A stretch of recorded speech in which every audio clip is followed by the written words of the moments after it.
वंदे हनुमन्तमभिद्विहस्तं ताम्राननं स्वर्णनिपञ्चपुच्छं स्थितघ्नगोपीनधरं कपीशं कुण्डलशोभिकर्णम्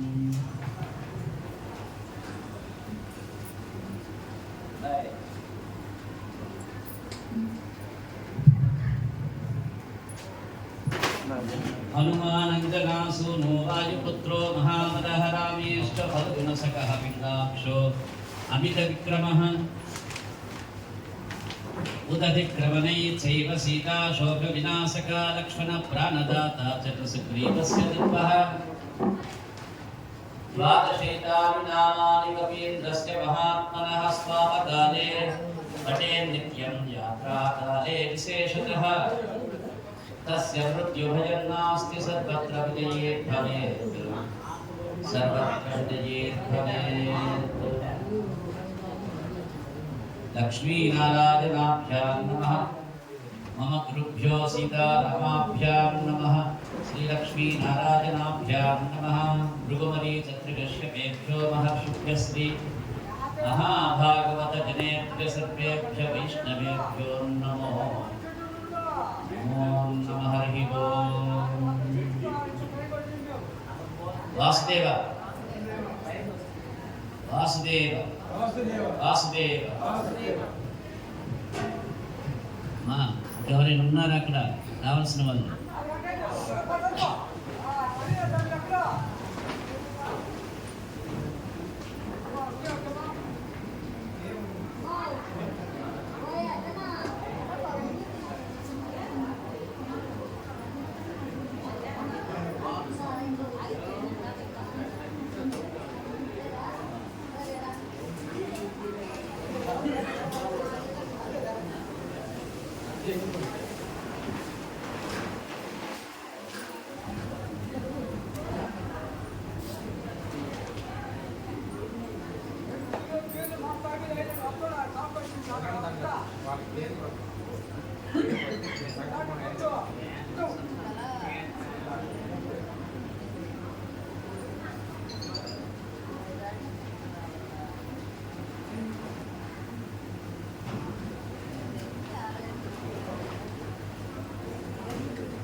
భక్తి చేత భగవంతుని బాంధవునిగా మార్చుకునేటువంటి తత్వంతో మనం సంపూర్ణమైనటువంటి శరణాగతిని పొంది ఈ రోజున 6వ రోజు శ్రవణ యజ్ఞంలో ఉన్నాం. ఈ యొక్క మహత్కార్యం యొక్క 6వ రోజు ఈ రోజున అలాంటి యొక్క మహత్కార్యంలో సంపూర్ణంగా శ్రవణ యజ్ఞాన్ని ఆమోదించి అనుమోదించి ఆస్వాదిస్తూ మీకు సకల శుభాలు చేకూర్చాలనేటువంటి మంగళ దర్శనం మరొకసారి స్వామికి సమర్పిస్తూ మనకి శాస్త్రంలో మాట చెప్తోంది,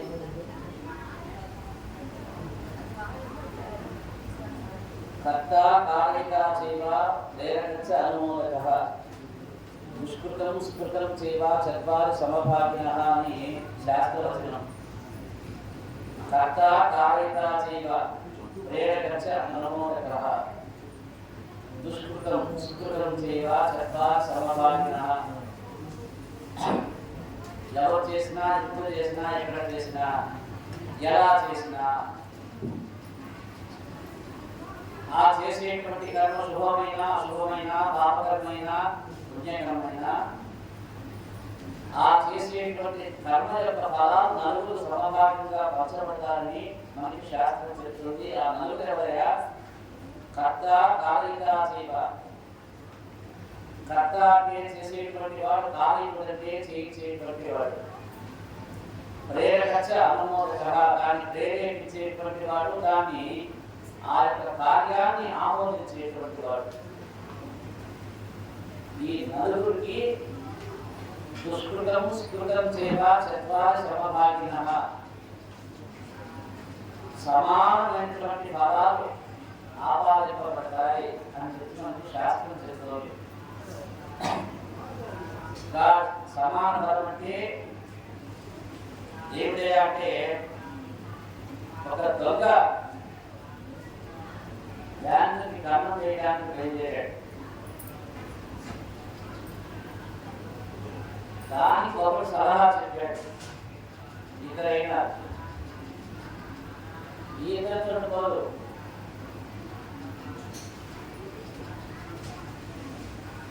దాన్ని ఇంకోడెవడో నేను బయట ఉంటాను, పోలీసులు వస్తారు రావు చూస్తూ ఉంటాను, నేనైతే రాను, దొరకరాని రాను. ఎక్కడ ఉంటాను? ఆ వీధిలో అక్కడ దూరంగా మొదట్లో ఉంటారు, వీధి మొదట్లో. అక్కడి నుంచి ఈవేస్తా వాళ్ళు వస్తూ ఉంటే అని చెప్పి ఒకడంటాడు. తర్వాత ఇంకా తెలివిగా ఆ ఎస్ఐ గారిని కలిసి, అయ్యా ఈరోజు మేము అక్కడ ఉంటాం, ఆ వీధిలోకి పోలీసులు రాకుండా నువ్వు చేయాలని చెప్పి ఆ ఎస్ఐకి చెప్తాడు. పోలీసులు తెలియదు. అదే మీరు ఈరోజు అటు ఆ డ్యూటీ పనిచేయనట్టు అటు అవతల ఆ దూరంలో ఉన్న ఏటి దగ్గర ఎవరో మనుషులు తిరుగుతున్నట్ట, అక్కడ పోయి అక్కడే ఉండాలి రాత్రి అని చెప్పి వాళ్ళు చెప్తారు. మొత్తం ఎంతమంది అయినట్టు? నలుగురు అయినారు. ఈ నలుగురికి ఈ చేసినటువంటి దొంగ పని యొక్క ఏ ఫలమని దొంగతనం చేస్తే పాప ఫలము, ఈ నలుగురికి ఆ పాపం యొక్క ఫలం అందుతుంది. అలానే సరే, పాపం యొక్క భాగాలు ఉన్నాయా, మరి పుణ్యఫలం యొక్క భాగం ఎలా మనకు అర్థం ఉండాలి? విశ్వాసనామ సంవత్సరంలో ఆషాఢ మాసంలో సప్తమి నుండి పౌర్ణమి వరకు 9 రోజుల పాటు, మధ్యలో 7 రోజుల పాటు శ్రీమద్భాగవత సప్తాహ యజ్ఞము, ఇది శ్రవణ యజ్ఞంగా సంకల్పించి పాల్గొనేటువంటి వారి స్వీయ రక్షణ, ఆ యొక్క గ్రామం యొక్క సురక్షత, రాష్ట్ర సౌభాగ్యము, దేశ శాంతి, లోక కళ్యాణాన్ని సంకల్పించబడి ఆకాంక్షిస్తూ ఈ యొక్క గ్రామంలో శ్రీ మదన గోపాల స్వామి వారి సన్నిధానంలో దివ్య వైభాగసాగముఖ్యంగా భగవత్ శాస్త్రయుక్తంగా నిర్వహించేటువంటి యజ్ఞ యాగాది క్రతువులు, పూజలు, స్వామివారికి అభిషేకాది అర్చనాలు, ముఖ్యమైనటువంటి ఆరంభులు, అదే అక్కడ వచ్చేటువంటి భక్తులకు సమర్పించడం, అక్కడ శుచిగా శుభ్రంగా శాంతిగా నిర్వహిస్తున్నటువంటి యొక్క యజ్ఞాన్ని మొట్టమొదట ఎవరు సంకల్పం చేశారో వాడు మొదటి వాడు. దాని పక్కన నుండి చేస్తూ ఉన్నటువంటి వారు రెండో వారు ఆమోదించి దీనిలో కూడా ఈ పుణ్యకార్యంలో ఏ కూడా భాగాన్ని పొందుతారని చెప్పి ఇక్కడికి వచ్చి కూర్చునేటువంటి వాడు మూడో వాడు. అయ్యో, అంత కార్యం జరుగుతూ ఉంటే మా ఈ జన్మెందుకు, మా ఈ సంపాదనకు, ఈ మనం సంపాదించినంత ఎవరో పాలిస్తే కదా మనకు వస్తూ ఉన్నది, అదే భగవంతుడు స్వరూపంగా మనకు వస్తూ ఉన్నాం కదా. అలాంటి ఆ యొక్క భగవంతుడికి మనము ఒకసారి మన ఇంటికి వస్తాడు, ఒక ముత్తైదు మన ఇంటికి వస్తుంది. వస్తే మనం ఏం పెట్టి పంపిస్తాం? బొట్టు పెట్టి తాంబూలం ఇచ్చి ఒక జాకెట్ ముక్క పెట్టి పంపిస్తాం. మనం వాళ్ళ ఇంటికి వెళ్ళినప్పుడు ఆమె కూడా అదే చేస్తుంది కదా. మరి మన వస్తువు ఏం తెలియదు, పోతూ ఏం తీసుకువెళ్ళము, నడిమే ఇదంతా కూడా నాటకము. ఆ అనుభవించేటువంటి భోగాలు, ఐశ్వర్యాలు, ఇల్లు, పిల్లలు, చుట్టాలు, బంధువులు, స్నేహితులు, వీళ్ళందరూ కూడా విద్య మాత్రమే అని సత్యం ఎరిగి భగవంతుడికి వృధాభక్తిగా మనం చేసేటువంటి సేవ చేయాలి. అందున మనం చెప్పినటువంటి ధర్మాలలో ఓ బ్రాహ్మణ యజ్ఞ శుభమస్తరించడం చెప్తుంది. యజ్ఞయాగ భగవంతుడైనటువంటి ఆ యొక్క శ్రీమన్నారాయణకి ప్రీతికరమైనటువంటి యజ్ఞ యాగాలు జరిగేటువంటి సమయంలో యథోచితంగా యథాశక్తిగా అందులో సవిధులో హవిస్సులో అన్నదానాలు బ్రాహ్మణులకి విరాళాలు వస్త్రదానాలు చేయడం అనేటువంటిది మనకి విహిత కర్మగా పెద్దవాళ్ళు చెప్పారు. దాన్ని మనం కూడా పాటిద్దామని చెప్పి ఆమోదించి ఇక్కడ కూర్చునో లేకుంటే బయట అరుగు మీద కూర్చునో లేకుంటే స్వయంగా మీరు ఇళ్లలో పనులు చేసుకుంటున్నో లేకుంటే పొలంలో ఉండో దీన్ని కూడా ఒకడు ఆస్వాదిస్తాడు, దాన్ని ఆమోదిస్తాడు. వీరు నలుగురు. ఈ నలుగురికి ప్రత్యక్షంగా ఇక్కడ కూర్చోకపోయినా ప్రేరణ చేసిన ఆమోదించిన వారికి కూడా పుణ్యఫలం వస్తుంది కదా. ఇది యొక్క మహత్కార్యము.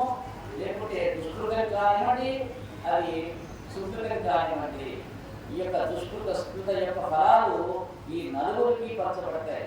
కేవలం గర్భిస్తేనే కాదు, అన్నదానంలో పాల్గొంటేనే కాదు, లేకుంటే ఇక్కడికి వచ్చి కూర్చుంటేనే కాదు, ఈ నలుగురిలో ఏదో ఒక దాన్ని నీవు కనుక పొందితే, ఆ స్థితిని నువ్వు పొందితే, ఎలాంటి స్థితి, కర్త కావచ్చు, కార్యకుడు కావచ్చు, ప్రేరకుడు కావచ్చు, ఆమోదకుడు కావచ్చు, ఈ 4 విధాలైనటువంటి దానిలో ఏ స్థితిని పొందినా నీవు ఈ యొక్క మహాయజ్ఞం అనేటువంటి యొక్క భాగవత సప్తాహ యజ్ఞానికి ఈ యొక్క పుణ్యకారుని యొక్క ఫలాలు పొందుతారు. కాబట్టి ఆ స్థితిని మనం పొంది దీన్ని శ్రద్ధగా, ఇది శ్రవణ, ప్రత్యేకించి శ్రవణ యజ్ఞం కాబట్టి శ్రద్ధగా వినేటువంటి తత్వంతో మనందరం కూడా ఈ మిగిలిన కేవలం 3 రోజులే ఉంది కాదు. ఈరోజు, రేపు, ఎల్లుండి పూర్ణాలతో కార్యక్రమం సంపూర్ణమవుతుంది. అలాగే రేపు మనం కలియుగానికి ప్రత్యక్ష దైవం శ్రీమద్ వెంకటనాథుడు, ఆయన్ని మనం కళ్యాణ వెంకటేశ్వర స్వామిగా ఉత్సవ వృత్తాన్ని మనం ప్రత్యేకించి మనం తెచ్చుకున్నాం. అలాంటి ఆ యొక్క ఉత్సవ మూర్తులకి ఈరోజు సేనాదివాసము, రేపు ఉదయం అభిషేకము, రేపు రాత్రికి శాంతి కళ్యాణ మహోత్సవం కూడా ఉన్నాయి. ఎల్లుండి అక్కడ మూలమూర్తికి విశేష అర్చనలతో పాటుగా పూర్ణాహుతి కార్యక్రమం కూడా నిర్వహించబడుతున్నాయి. ఇలాంటి యొక్క అత్యంత శక్తివంతమైనటువంటి యజ్ఞయాగాది క్రతువుల యొక్క మనస్సు పెట్టి కర్మన బుద్ధిపూర్వకంగా యొక్క కార్యక్రమాల్లో పాల్గొని తరించవలసిందిగా మరొకసారి గ్రామస్తులకి, భక్తులందరికీ కూడా మనస్వాగతం తెలియజేస్తున్నాం. వాసుదేవ వాసుదేవ. కృష్ణ లీలలు కొనసాగుతూ ఉన్నాయి. చెప్పారు, ఓయమ్మ నీ కుమారుడు మా ఇంట పాలు పెరుగు మరణీయమ్మ భోజనం ఎక్కడైతను అని. ఇక వెళ్ళిపోతాం, ఈయన యొక్క ఆగడాన్ని తాగలేము, ఇవేమా చెప్పలేము తల్లి. కాబట్టి అసలు నువ్వు ఒప్పుకోవు కూడా. కాబట్టి మాకెందుకు ఈ గోళ, నువ్వు పెద్దదాన్ని ఇక్కడ ఈ ఊళ్ళో మిమ్మల్ని చదివించి మేమేం చేయగలం, వాడి తప్ప అసలు మేమే ఉండగలం, ఇది మేము ఎక్కడికైనా వెళ్తామని సర్దుకోవాలని చెప్పి అందరూ కూడా ఆమెని ఈసడించుకుంటూ వారి ఇళ్ళకి వెళ్ళిపోయినారు. ఒకనాడు తల్లి యశోదాదేవి లోపల తన పనులు తాను చేసుకుంటూ ఉన్నది. బయట బలరాముడు, ఇతర గోపబాలుడు ఆడుకుంటూ ఉన్నారు. ఈ ఆడుకున్నటువంటి వాళ్ళు గబగబా వెళ్తుంటూ యశోదాదేవి దగ్గరికి వచ్చారు. అమ్మా అమ్మా అమ్మా అమ్మా, నీవు ఎన్నోసార్లు కృష్ణుడికి చెప్పావు, అరే అది మట్టిరా తినందురా అని చెప్పి. కానీ తమ్ముడు మళ్ళీ అదే పని చేస్తున్నాడు. మేము ఎంత చెప్పినా వినటం లేని వాడు. వినిపించుకోవద్దా మా మాట, ఎన్నిసార్లు చెప్పినా పదే పదే పదే పదే మట్టి నోట్లో పెట్టుకుంటున్నాడే అని చెప్పి పరిగెత్తుకుంటూ వచ్చి గోపబాలుడు ఆ యొక్క యశోదామాతతో చెప్పేసారి కృష్ణుడి యొక్క ఘనకార్యాన్ని.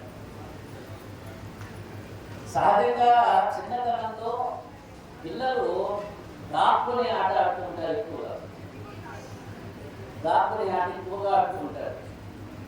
ఈ కృష్ణుడికి అది చాలా ఇష్టం అంట, దాగుల మూలాట.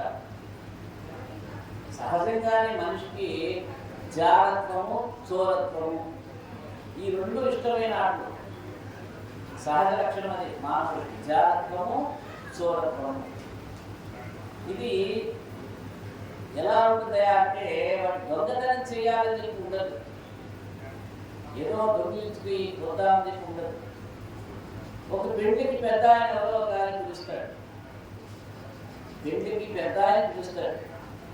పాపం ఓ చిన్నతనం నుండి వీడు నాకు స్నేహితుడు, కాస్త ఊళ్ళో పేరు ప్రతిష్టలో ఉన్నటువంటి వాడు, ఆయన పెళ్లికి వెళ్ళకపోతే బాగుండదని చెప్పి చక్కగా ఇస్త్రీ బట్టలు తీసి ఏదో కాస్త ఆ బొరుడుకో లేకుంటే బరువుకో ఒక చిరుకాని ఏదో కొనుక్కొని వెళ్తూ ఒక 1000 రూపాయలు ఖర్చు పెట్టుకొని పెళ్లికి వెళ్తాం.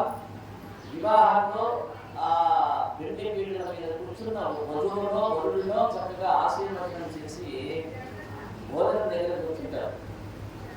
ఇట్లా భోజనం దగ్గర కూర్చొని లేచి వస్తూ మళ్ళా చెప్పి వెళ్దాం అన్నట్టు కాస్త అడిగి తిరుగుతూ ఉంటే ఏదో చిన్న బంతి ఒకటి ఏదో కనపడుతుంది. బంతి ఒకటి కనపడితే బంతి ఇక్కడ పడున్నది కదా,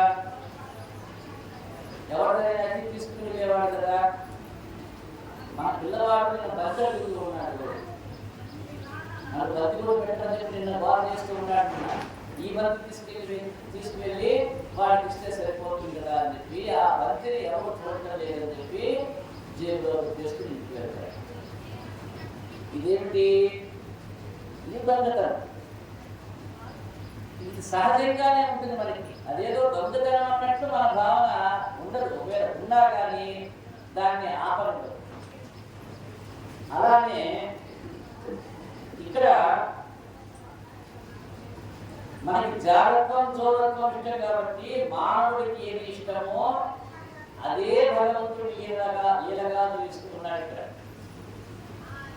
జాగ్రత్తం చోదత్వం మనకందరికి ఇష్టం కాబట్టి ఆయన చిన్నప్పటి నుంచి ఆ 2 లీలనే ఎక్కువ చేశాడు కృష్ణ పరమాత్ముడు. లీలామాంస విగ్రహ స్వరూపుడు అన్నారు కాబట్టి ఆయన్ని దొంగాటప్పుడు ఈయన ఎక్కడో దాక్కుని ఉన్నాడు, కూర్చొని ఆ చెట్టు కూర్చొని మట్టి తీసి నోట్లో పోసేసుకుంటూ ఉన్నాడు. ఎందుకు అలా చేస్తూ ఉన్నాడంటే ఈయన ఎక్కడ ఉండవలసిన వాడు,